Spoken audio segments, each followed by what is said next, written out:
శివార్త మీ వార్త. ఓం నమో వెంకటేశాయ. అన్నమయ్య జిల్లా తంబలపల్లి మండలం కోసువారిపల్లిలో వెలిసిన శ్రీదేవి భూదేవి సమేత శ్రీ ప్రసన్న వెంకటరమణ స్వామివారి వార్షిక బ్రహ్మోత్సవాలను ఈ ఏడాది తిరుమల తిరుపతి దేవస్థానం వారు ఘనంగా వైభవంగా భక్తి శ్రద్ధలతో నిర్వహిస్తున్నారు. ఈరోజు ధ్వజారోహణంతో ఉత్సవాలు ప్రారంభమయ్యాయి. ఈ సందర్భంగా రచయిత చరిత్రకారుడు బత్తనపల్లి మునిరత్నం రెడ్డి కొంత చరిత్ర వివరిస్తారు. శ్రీ ప్రసన్న వెంకటేశ్వర స్వామి దేవాలయం కోసువారిపల్లి. ఈ ఆలయం విజయనగర పాలకులు బుక్కరాయ పాలనలో నిర్మించబడినట్లు తెలియచున్నది.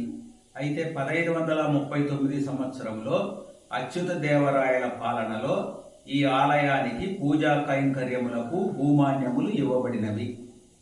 పెనుగొండ మార్జవాడ నాడుకు చెందిన వావిలిపాటి చావడికి చెందిన మహానాయంకాచార్యులైన కంబం తిమ్మానాయని వెంకటాద్రి నాయని వారు తమ తండ్రి తిమ్మానాయనికి పుణ్యము కోరి కోసువారిపల్లి స్థలములోని గొడుగుబ్బ గ్రామాన్ని ఏకభోగయనాముగా తిరువెంగళనాథ దేవునికి తథాతిథి పుణ్యకాలమందు తుంగభద్రా తీరమందు విఠలేశ్వరుని సన్నిధిలో సహిరణ్యోదక దానాపూర్వక సమర్పించినారు.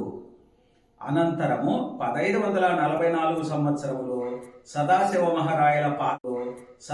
మహారాయల పాలనలో కంబం తిమ్మానాయని వెంకటాద్రి నాయకుని పుత్రుడు మహానాయంకాచార్యులైన కుమార వెంకటప్ప నాయని వారు అర్ఘ్య పాద్యాచమనీయ స్నాన వస్త్రాభరణ గంధ పుష్పాక్షత ధూపదీప నైవేద్యాల కొరకు సకల సువర్ణాదాయములను కోసువారిపల్లి వైకుంఠ పురవరాధీశ్వరుడైన శ్రీ తిరువెంగళనాథుని పాద పద్మములకు సమర్పించినట్లు ఆలయపు దక్షిణ గోడపైనున్న శాసనమును బట్టి సౌత్ ఇండియా శిలాశాసనాలు వాల్యూమ్ 16లో 116, 131 శాసనాలలో తెలియజేయడమైనది.